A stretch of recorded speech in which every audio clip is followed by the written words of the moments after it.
Alright guys, TacticalRobo back again today. Hope you're enjoying your day so far once again, and today we are going to talk about pros not trying in the Call of Duty League. A number of clips have come out over the last couple of days of Clayster and Crimsix especially calling out a large chunk of the league, saying that look, they just don't care about winning anymore. It's not quite the same as it used to be back in the day. Back a few years ago in Call of Duty, if you didn't win an event, you didn't have the money to pay your rent money. Nowadays, it's not the case. These guys are making absolute bank on a lot of these organizations and don't have the drive and don't have the motivation to do quite what they used to do. Crimsix saying a lot of these players are actually just doing this for the stats. Clayster saying a very similar thing, that a lot of the players, a large chunk of the league, are just playing for statistics. They're just playing for kills to make sure they don't lose their spot on the league for the next Call of Duty season.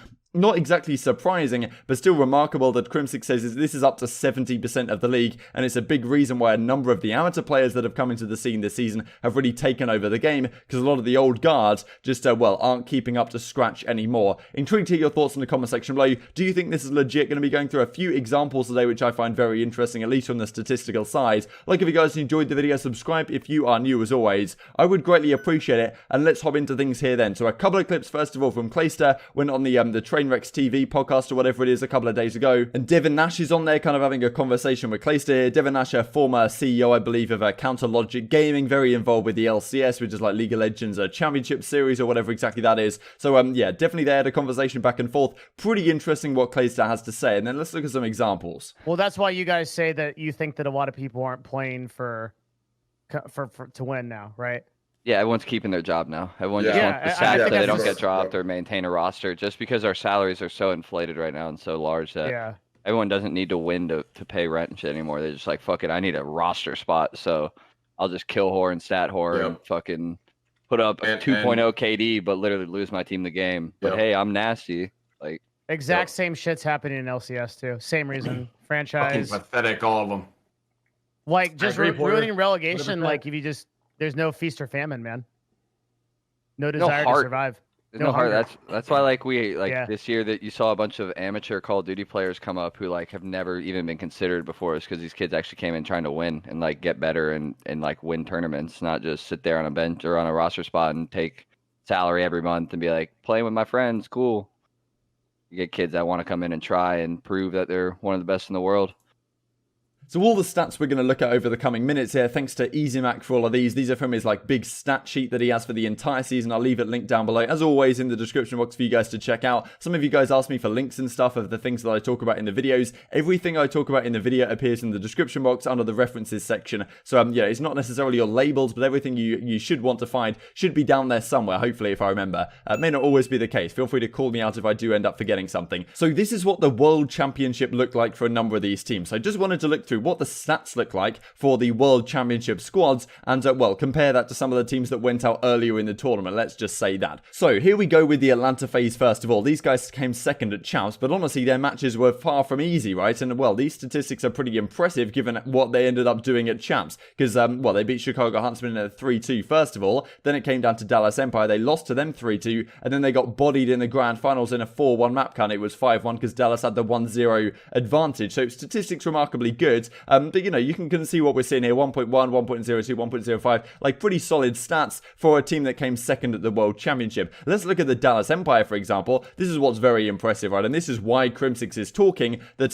this is the best team he's ever played with in terms of, the most fun team and the most enjoyable team to play with, and the team that puts in the most work and is willing to, go out of their way to win and doesn't necessarily matter about the statistics. As you can see right here, these guys won the World Championship with a 1.10 being the highest KD on Clayster, Shotzzy just behind, and honestly, overall, these three guys in the middle going negative throughout the entirety of Champs, but they still win the tournament, right, and had much better statistics, or much worse statistics, than the Atlanta FaZe squad. So that's already an interesting introduction, but really where it gets interesting here is when we look at a team like New York Subliners, for example, as Crimsix will go on to talk about in the coming minutes. This is what the stats look like for London. This team came top 4 at the World Championship. They had a great result. They lost to the Huntsmen just about, and a lot of the series they played were relatively close, but certainly London had a good result in this World Championship. Their highest KD was a 1.01 from 0. Waskenada dead on 1.0. All the other guys were negative, and despite Shawnee having a great event and great maps at times, he was negative over the course of the tournament. Let's compare this real quick before we go into a couple of the clips from Crimsix's recent CoDcast appearance with Nameless and Pac-Man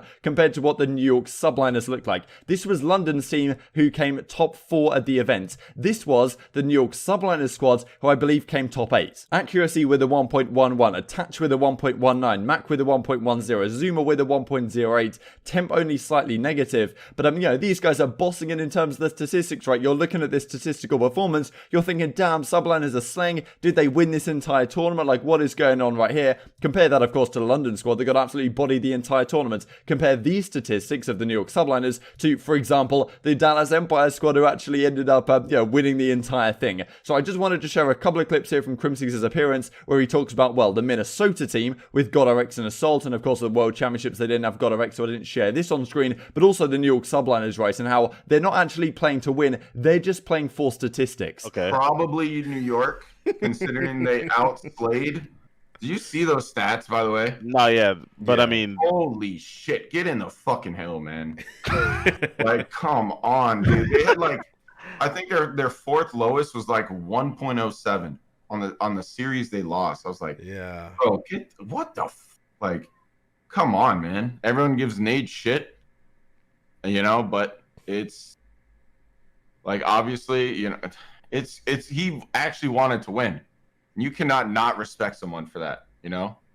You can roast their KD, you can roast their KD and shit, but I guarantee you, if I'm up 245 and I need 5 seconds, this is, by the way, if I'm a league owner and I see this shit, bro, you better have a fucking talk with your player, because the amount of times this year where I saw someone not that could get to the hill and contest at the very end of the game, but decided to fucking pre-aim and get kills instead, you fucking suck, dude.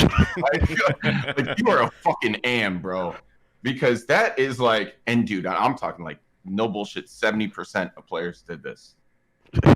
70%, dude, would rather, you know, pre-aim and get a +1 on the ending losing fucking scoreboard than potentially like bring the game back or stop the game. He's calling people out, bro.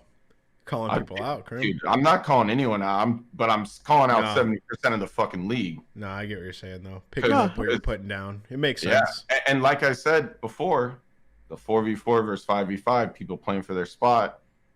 Maybe those +1s add up. You know, I guess that's what they're fucking thinking. But yeah, ASIM stats are like terrible. You know, but at the end of the day, no. But at the end of the day, when I fucking play them, and I literally have sent group DMs to them. He's in your I'll get ASIM, Alex, and this was when GodRx was on the team, and Silly, and I'll literally DM them and be like, Jesus. I'll DM them, and I'll say, dude, I feel so fucking bad for you guys. Because Assault and GodRx are not trying to win the game, and you three are, and I can fucking see it.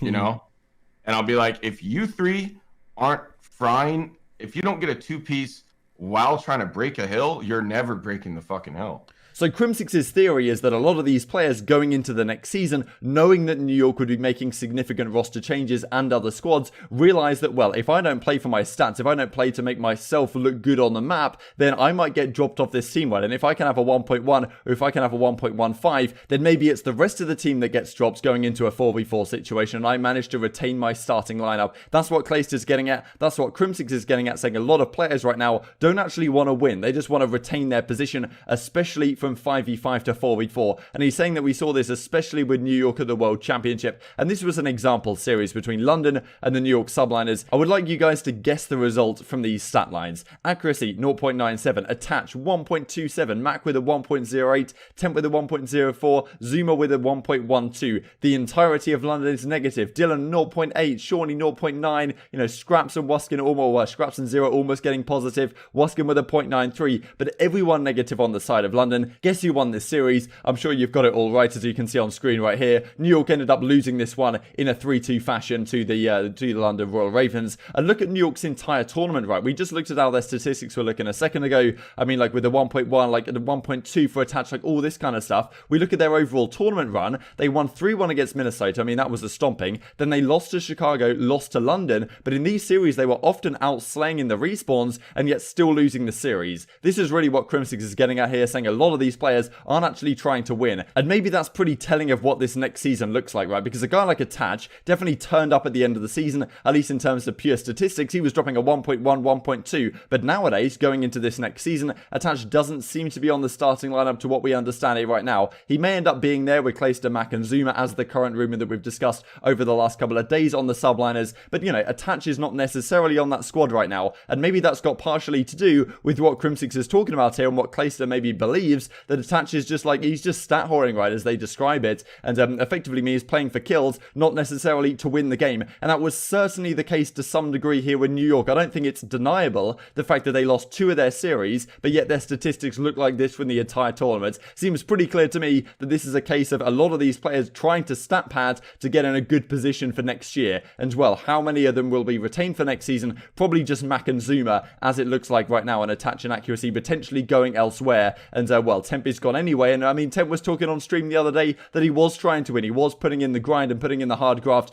to actually win the World Championship and getting to the point where, yes, he's getting negatively outslayed. But what are you meant to do if the rest of your team are all stat padding in a sense and you're kind of left out there to dry, and all of a sudden, well, your statistics don't look so good, so you're going to get dropped off the team. And well, that may be how a lot of organizational managers think from this perspective, especially going to a 4v4 situation. And it's really no secret that the teams that actually won the World Championship, especially the Dallas Empire, have the guys that understand this and know that Hook dropping at 0.92 in the entire tournament is not a problem if you know how to play the game and you're actually, like, you know, you're committing to that time. And if you need to hit some old time and like give up your life for whatever reason, rather than playing the kill to get your 1.07 on the scoreboards, then you're going to be a much better team. And that's why a lot of these new players from the amateur side are coming into the Call of Duty scene and taking it by storm to some degree, because a lot of teams are thinking in this way right now, and that's not going to last them too long, especially if they don't have a stream to fall back on. So very intrigued to hear your thoughts on this stuff down in the comment section below. Do you think this is legit? Do pro players do this, and what impact will this have going forward? Are pro players going to realize that, like, I can't get away with stat padding for too long because my spot's going to get taken by an amateur guy who actually does want to win? And the players that know about this will actually, like guys like Crimsix and Clayster, of course, are actually going to pick up the players who do want to win and are going to get the best out of them in the sense. And those are the guys that are actually going to win the tournaments, as opposed to the guys with good KDs but not actually getting the job done. Stats do not tell the entire story by any means. Hope you guys enjoyed the video. Like if you did, subscribe if you are new. As always, I would greatly appreciate it. Thank you very much for watching, and I will see you next time.